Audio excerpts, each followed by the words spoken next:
আজ যেই চারটে কন্ট্রোভার্সির কথা বলবো সেই কন্ট্রোভার্সিগুলো হওয়ার সময় সাধারণ মানুষ তো খুবই মজা পেয়েছিল, বাট সেই কন্ট্রোভার্সির কয়েকদিন পর যখন সাধারণ মানুষ সেই কন্ট্রোভার্সিগুলোর পেছনের আসল কারণ জানতে পারে তখন তাদেরও মাথায় হাত পড়ে যায়। আর এর মধ্যে এমন কন্ট্রোভার্সিও হয়েছে যেটার পর গোটা বাংলার মানুষ দুটো দলে ভাগ হয়ে গিয়ে তার পছন্দের ক্রিয়েটারকে সাপোর্ট করা আর অন্যজনের এগেনস্টে হেড ছড়াতে শুরু করে। এবং একটা কন্ট্রোভার্সির কারণে এক ক্রিয়েটারের এগেনস্টে তার সাবস্ক্রাইবারদেরকেই প্রতারণা করার অভিযোগ সামনে আসে। হ্যাঁ, ঠিকই ধরেছো, আমি কথা বলছি দ্য বঙ্গাই ভার্সেস সিনেভাবের কন্ট্রোভার্সি।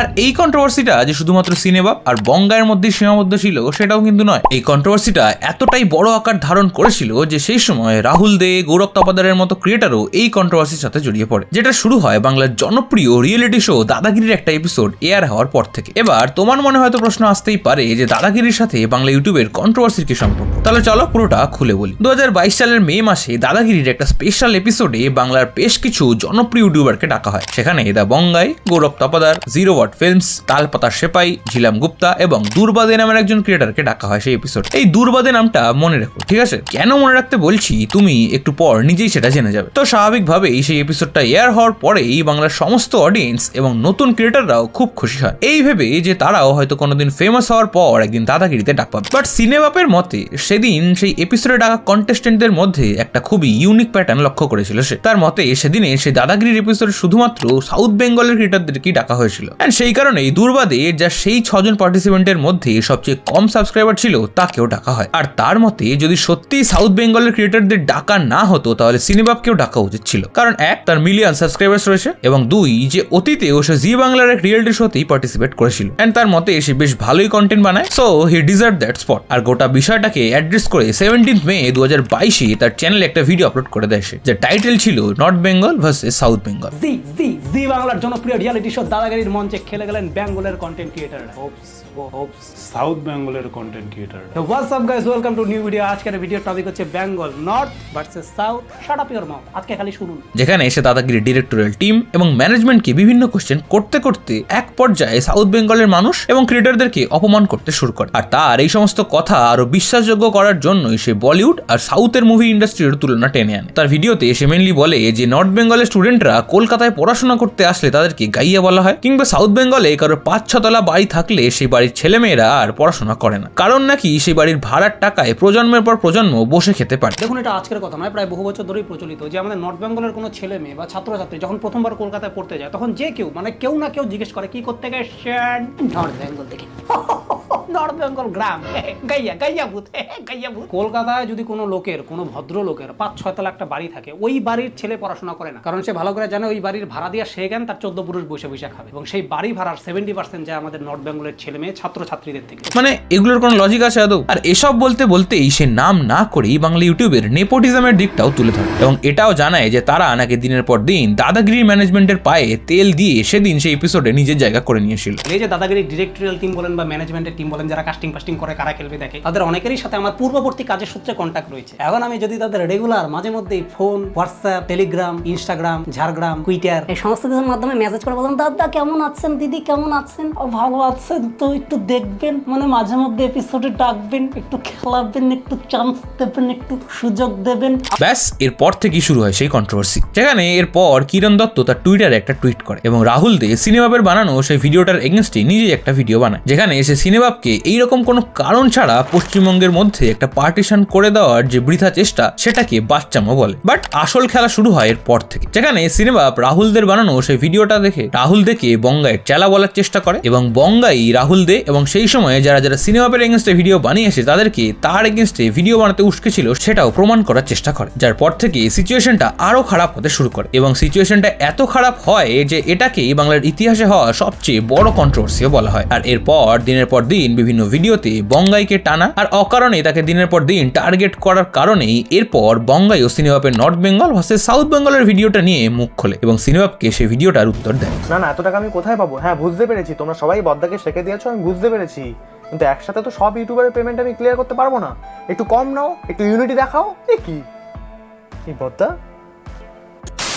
মাসের পর মাস আমার পার্সোনাল লাইফ টেনে হিচড়ে শেষ করে দিয়েছিলে, চুপ ছিলাম। আবার দাদাগিরি ভিডিও বানিয়ে পোক করেছিলে, চুপ ছিলাম। রাহুলকে রোস্ট করতে গিয়ে আমাকে জোর করে টেনে আনলে, আমি উত্তর দেওয়ার পর আবারও চুপ ছিলাম। কিন্তু বদ্দা তুমি তো থামছোই না। এবং এর মধ্যে গৌরব তপাদারও এই বিষয়টা নিয়ে তারা এই ভিডিওতে কথা বলে, কারণ সেদিন দাদাগিরির সেই এপিসোডে সেও প্রেজেন্ট ছিল, তাই সেও এই কন্ট্রোভার্সি সিচুয়েশনে নিজের মতামত শেয়ার করে। এই মুহূর্তে দাঁড়িয়ে বাংলার সব থেকে বড় ব্রেকিং নিউজ হলো সিনেমা মৃন্ময় আর বঙ্গাইয়ের কন্ট্রোভার্সি। যে কন্ট্রোভার্সি শুরু হয় দাদাগিরির মঞ্চ থেকে, যেই মঞ্চে আমিও উপস্থিত ছিলাম। বাট সিনেবাব গৌরব তপাদারকেও রিপ্লাই দেয় তার পরবর্তী ভিডিওতে। মানে কোন একটা ক্রিয়েটার কিছু বললেই অন্য এক ক্রিয়েটারের তরফ থেকে সেটা রিপ্লাই ভিডিও আসতে শুরু করে একের পর এক। আর সেই কারণে এই কন্ট্রোভার্সি, যেটা কিনা দাদাগিরির একটা এপিসোডকে ঘিরে শুরু হয়েছিল, সেটাই এক সময় তারা পুরোনো দিনে বডি শেভিং করে কিরকম ভিডিও বানাতো, কিংবা কেউ কার সাথে একটা কোথাও ঘুরতে গেল, কিংবা কেউ টাকার জন্য স্ক্যাম অ্যাপ প্রমোট করলো, সেই সমস্ত পুরোনো বিষয় নিয়ে আবার জল ঘোলা হতে শুরু করে। যার ফলে মূলত বাংলার অডিয়েন্সরা দু ভাগে ভাগ হয়ে গেছিল। কেউ বঙ্গাইকে সাপোর্ট করছিল আর কেউ সিনেবাব। আর তাদের সাপোর্ট করা মানুষটার অপরজনকে রীতিমতো হেড দেওয়া শুরু করে তারা। এত অবধি তাও সবই ঠিক ছিল, বাট এরপর যেটা হয় সেটার জন্য কেউই রেডি ছিল না। কারণ এরপর ক্রিয়েটারদের পাশাপাশি তাদের ঘনিষ্ঠ বন্ধু কিংবা বউ সবাই অকারণে হেড পেতে শুরু করে। তাদের ভিডিওর কমেন্ট বক্সে গিয়ে নোংরা নোংরা মন্তব্য করা শুরু হয়, এবং এই কন্ট্রোভার্সির কারণে রিয়েল লাইফের পাশাপাশি রিয়েল লাইফও এফেক্ট হয় এই ক্রিয়েটারদের। যেমন সিনেবাব আর তার স্ত্রী ডিভোর্স হওয়ার সম্ভাবনার কথাও শোনা যায় সেই সময়। আর এই ক্রিয়েটাররা ছাড়াও বাংলার ছোট বড় প্রায় সকল ক্রিয়েটারই এই সময় ভিডিও বানিয়ে তাদের মতামত শেয়ার করেছিল তাদের ভিডিওতে। বাট এত সবকিছুর পরে এই দাদাগিরিতে টাকার বিষয়টা নিয়ে এত জলগলা হওয়ার পর থেকে আজও আর কোনো বাংলা ইউটিউবার স্পেশাল এপিসোড দেখা যায়নি দাদাগিরির পর্দায়। তোমার মতে কে ঠিক ছিল এই কন্ট্রোভার্সিতে? তুমি কাকেই বা সাপোর্ট করেছিলে সেই সময়? সেটা কমেন্ট বক্সে জানাতে ভুলো না। আর এরপর যে কন্ট্রোভার্সির কথা বলবো, সেই কন্ট্রোভার্সির জন্য যাদের মধ্যে কন্ট্রোভার্সি হয় তাদের থেকে বেশি হেট অন্য একজন ক্রিয়েটার পায়। হ্যাঁ, ঠিকই ধরেছো, আমি কথা বলছি তিথি তুষার, আইরনিক অংশু আর ছোট্ট ছেলের কন্ট্রোভার্সি নিয়ে, যেটা তিথি তুষারের ওপর আইরনিক অংশুর বানানো একটা রোস্ট ভিডিও বানানোর পর থেকে শুরু হয়। তিথি তুষারের মতে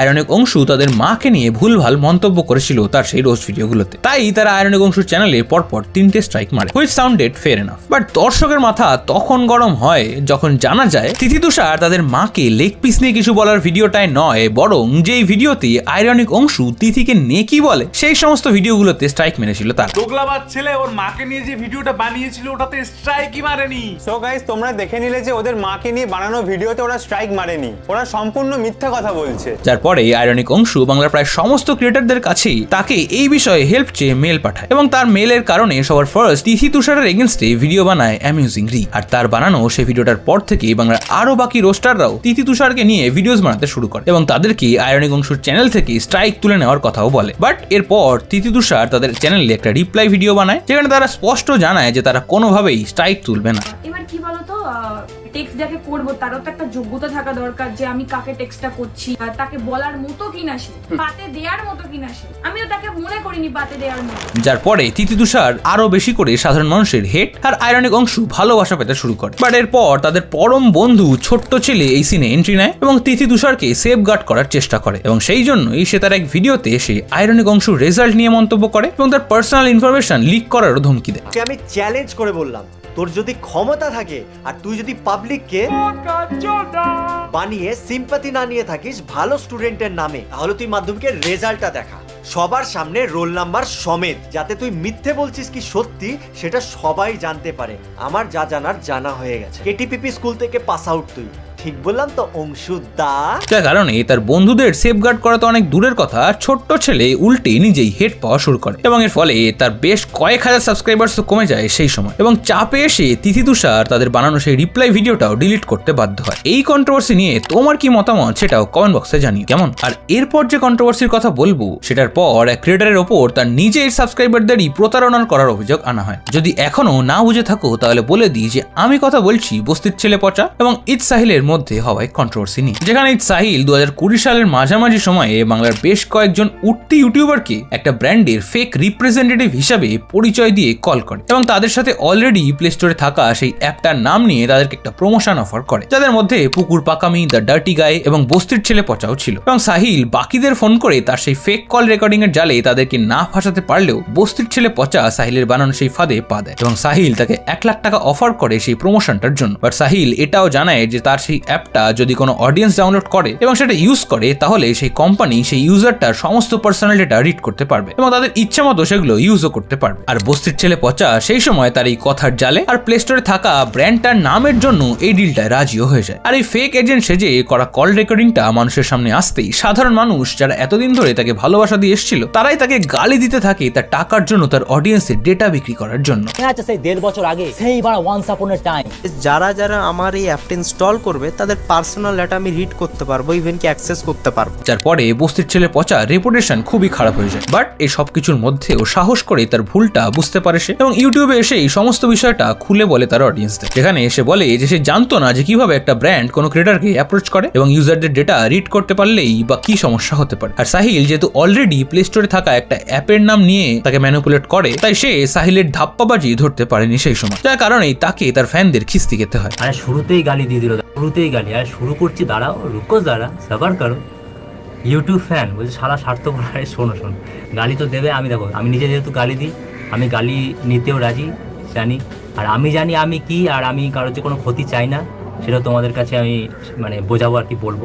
বাট বস্তির ছেলে পচার তার লাইভে এসে ক্ষমা চাওয়ার পর তার অডিয়েন্সও সেটা বুঝতে পারে এবং সবকিছুই আস্তে আস্তে আবারও নর্মাল হতে শুরু করে। বাট এরপরেও ঈদ সাহিল বস্তির ছেলে পচাকে বারবার তার এই পুরোনো কাজের জন্য পোক করতেই থাকে। ঈদ সাহিল বস্তির ছেলে পচার সাথে যেটা করেছিল সেটা নিয়ে তোমার কি মতামত সেটাও কমেন্ট করে জানি। নেক্সট যে কন্ট্রোভার্সির কথা বলবো সেটা কন্ট্রোভার্সি কম আর একটা পূর্ব পরিকল্পিত প্ল্যান বলাই বেশি ভালো, কারণ আমি কথা বলছি প্রীতম জেফার এবং ফালতু ব্লগারদের কন্ট্রোভার্সি নিয়ে, যেখানে প্রীতম তার ক্যারিয়ারের শুরুতে তার বন্ধুদের সাথে কমেডি স্কেচেস বানাতো টিকটক, ভিগোর মতো শর্ট ফর্ম কন্টেন্ট প্ল্যাটফর্মে, আর সেখানে ডিসেন্ট রেসপন্সও পায় সে। বাট এর মধ্যেই টিকটক ইন্ডিয়াতে ব্যান হয়ে যাওয়ার কারণে সে ডিসাইড করে ইউটিউবে কন্টেন্ট বানানোর কথা। সেই মত অনুযায়ী আবার সে তার বন্ধুদের সাথে মিলে ইউটিউবে কমেডি স্কেচ বানাতে শুরু করে এবং টিকটকের মতো ইউটিউবে সে বেশ ভালো রেসপন্সও পায়। এতদূর অব্দি সবই ঠিক ছিল, তার বন্ধুরা তাকে ভিডিও বানাতে, তার ভিডিও এডিটিং এ এবং স্ক্রিপ্ট লিখতেও হেল্প করে যাচ্ছিল। বাট প্রবলেম শুরু হলো এরপর থেকে, কারণ এরপরেই প্রীতমের ভিডিওতে জেফারকে দেখা যেতে থাকে এবং ধীরে ধীরে তার সেই পুরনো বন্ধুদের সরিয়ে জেফারই তার চ্যানেল এবং পুরো ইউটিউব বিজনেসের দায়িত্ব নিয়ে নেয় এবং আস্তে আস্তে তার বন্ধুরা যারা তাদেরকে এতদিন ধরে সবকিছুতে হেল্প করে এসেছিল,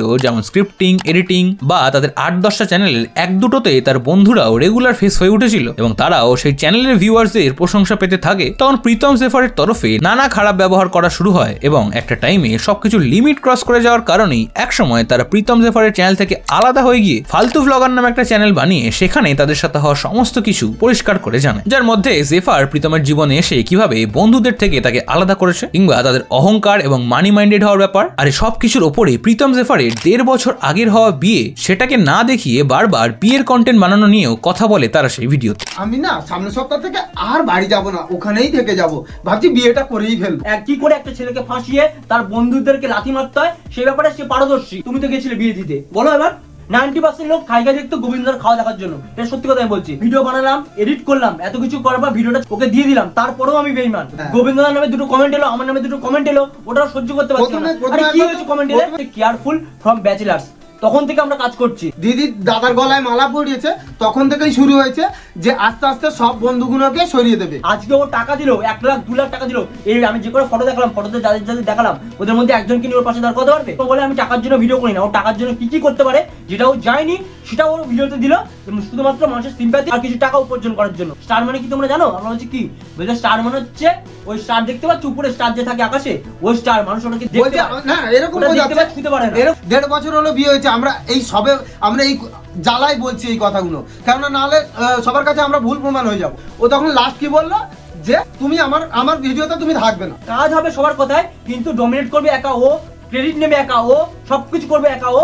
শুধুমাত্র অপমানিত হবো আমরা, ব্যবহৃত হবো আমরা। প্রতিবাদ করো, ওর মতামত ওর পছন্দ অনুযায়ী তোমরা না চলতে পারো, তাহলে তুমি খারাপ, তুমি বেঈমান। আর এরপর একের পর এক রিপ্লাই ভিডিও আসতে থেকে দুপক্ষ থেকে, এবং বাংলার অনেক রোস্টারও এই বিষয়টা নিয়ে কথা বলে সেই সময়। যদিও এখন প্রীতম জেফারের চ্যানেল পুরোই ডেড বললেই চলে, তাও সেই সময় এই কন্ট্রোভার্সিটা বেশ ফেমাস হয়েছিল। তোমার এই বিষয়ে কি মতামত সেটা কমেন্ট বক্সে জানাতে ভুলো না। আর হ্যাঁ, জানি আরো অনেক কন্ট্রোভার্সি রয়েছে বাংলা ইউটিউবে, তবে সেগুলো নিয়ে পরের ভিডিওতে এটা নেক্সট পার্টে আলোচনা করবো। তাই তোমরা তোমাদের দেখা সবচেয়ে খারাপ কন্ট্রোভার্সি যেটা এই ভিডিও থেকে মিস হয়ে গেল সেটা কমেন্ট বক্সে লিখে জানাতে পারো। আর এই ভিডিওটা ভালো লাগলে লাইক শেয়ার করার পাশাপাশি চ্যানেলটাও সাবস্ক্রাইব করে দিও। আর এর পরের উইকে আসছে 20,000 সাবস্ক্রাইবার স্পেশাল ভিডিও, তাই বেল নোটিফিকেশনটাও অন করতে ভুলো না। আর এখন যদি তুমি এই সিরিজের পার্ট 1টা দেখতে চাও তাহলে এখানে ক্লিক করে চলে আসো, তোমার সাথে আমার দেখা হবে ওখানে। টাটা।